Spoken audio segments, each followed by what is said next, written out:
Hello everyone, आज है 17 अगस्त और आज इस वीडियो में हम बात करने वाले हैं वक्रांगी के बारे में। 28 रुपए का ये शेयर है और एक वक्त था जब ये 500 रुपए के आसपास ट्रेड कर रहा था।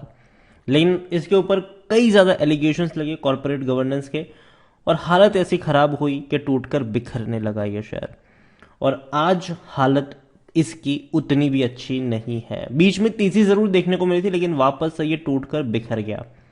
वीडियो में हम डिस्कस करेंगे वक्रांगी को लेकर कि 28 रुपए का ये जो शेयर है यहां पर खरीदारी के मौके हैं कि नहीं। तो वीडियो को शुरू करो उससे पहले अगर आपने अभी तक चैनल को सब्सक्राइब नहीं किया है तो प्लीज अभी इसे सब्सक्राइब कर लीजिए, क्योंकि आगे भी बहुत सारे वीडियोस हैं जो आपको काफी ज्यादा हेल्प करेंगे। तो 28 रुपए का शेयर है वक्रांगी का। तकरीबन 2.5-3% की तेजी आज जरूर आई है। बाजार में भी अच्छी खासी रफ्तार है। एक साल में अगर एक महीने में देखें तो तकरीबन 4% की गिरावट है। 30 रुपए से 27 रुपए तक गया था, वापस अब बाउंस बैक की आज कोशिश हुई जरूर है, वरना अब तक देखें तो ये टूट कर बिखर ही रहा था। इवन एक साल की अगर हम बात करें तो पिछले एक साल में वक्रांगी के शेयर में तकरीबन 22 से 23% की गिरावट है। 45 रुपए का था, टूट के बिखरा। चार्ट अगर आप देखोगे बिखरेगा, तेजी आएगी, बिखरेगा, फिर तेजी आएगी, फिर बहुत बड़ी गिरावट देखने को मिली थी। 23 रुपए तक ये शेयर चला गया था, वापस बाउंस बैक की कोशिश हुई, 30 रुपए तक पहुंचा, अब वापस ये बिखर रहा है।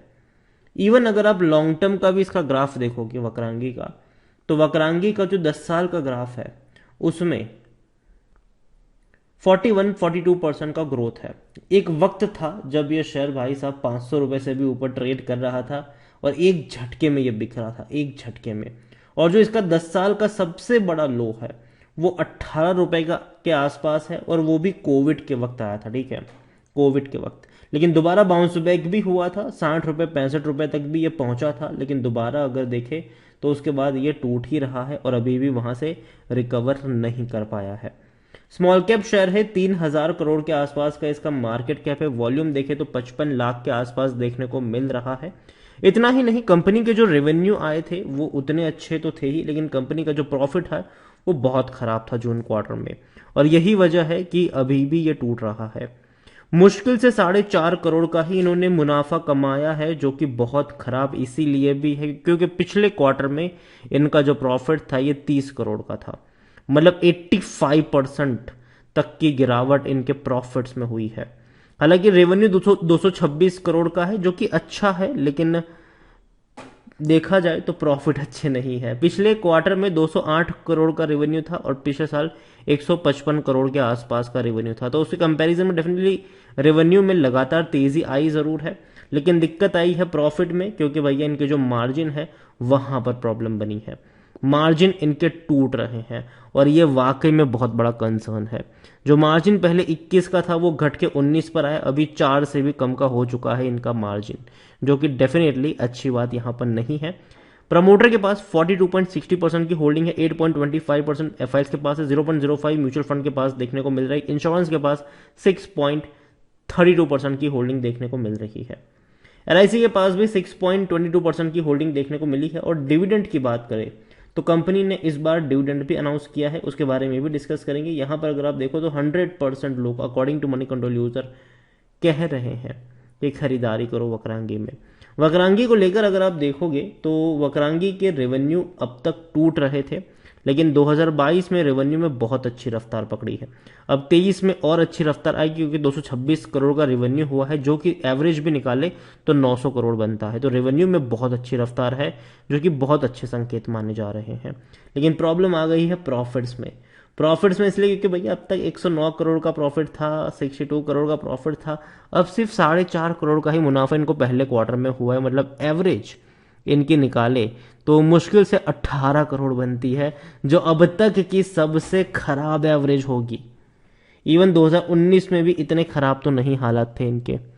तो ये एक प्रॉब्लम जरूर है, अगर कंपनी के रेवेन्यू नहीं बढ़ेंगे तो डेफिनेटली थोड़ी सी प्रॉब्लम हो सकती है इन्हें। और जहां तक बात करें कंपनी के डिविडेंड की, तो 10 पैसे का डिविडेंड 2021 में इन्होंने दिया था। इस बार 5 पैसे का डिविडेंड अनाउंस जरूर किया है। खरीदारी करने का सही मौका कि शायद ओवरबो जोन में नहीं, कोई भी रेड फ्लैग नजर नहीं आ रहा है। डिविडेंड जाहिर सी बात है 5 पैसा डिविडेंड कोई उतना अच्छा डिविडेंड नहीं होता है। 27 का इसका पी है, जो सेक्टर पी 26-27 से आसपास ही है। मतलब अभी भी ये सस्ता नहीं कह सकते आप इसको वक्रांगी को कि 28 रुपये सस्ता हो गया, वो सस्ता नहीं है। अभी भी ना ही सस्ता है ना ही महंगा है। लेकिन वक्रांगी अगर आपको 25 रुपये के नीचे मिलता है तो हम कह सकते हैं कि हाँ थोड़ा बहुत सस्ता हो रहा है, अब मौके शायद बन सकते हैं बाइंग के।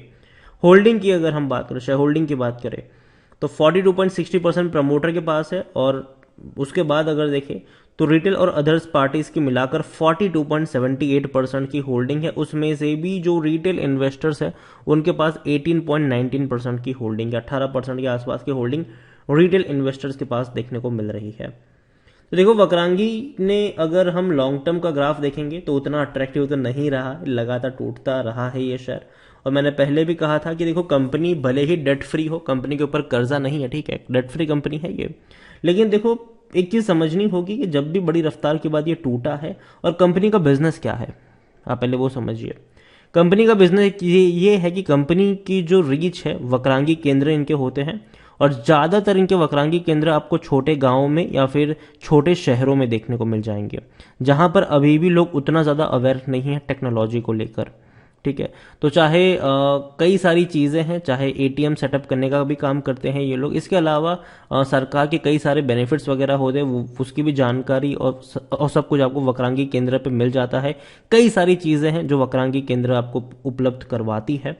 लेकिन याद रखिए जैसे जैसे हम टेक्नोलॉजी के क्षेत्र में आगे बढ़ते जाएंगे, जैसे जैसे लोग खुद से स्मार्टफोन पर अपनी चीजें खुद करने लग जाएंगे, ऐसे में वक्रांगी केंद्र का जो इस्तेमाल है वो कहीं ना कहीं कम होता जाएगा, ठीक है।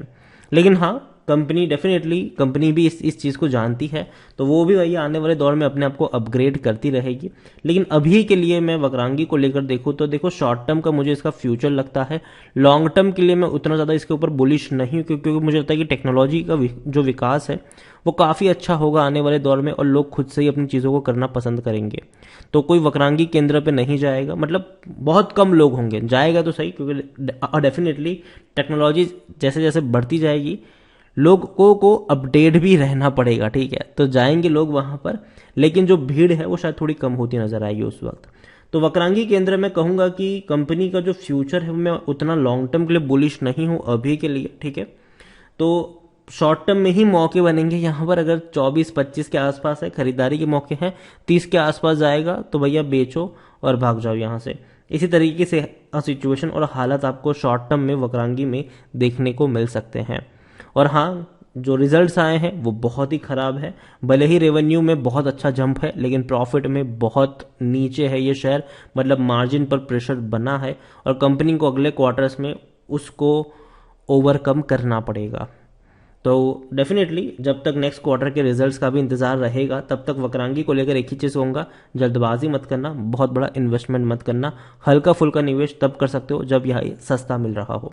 वीडियो को यहीं पे एंड करूंगा, पसंद आया हो तो लाइक कर, शेयर कर, चैनल पर अगर पहली बार है तो प्लीज़ सब्सक्राइब करें, और वक्रांगी के बारे में आप क्या सोचते हैं वो भी आप मुझे कमेंट में लिखकर बता सकते हैं। Thank you.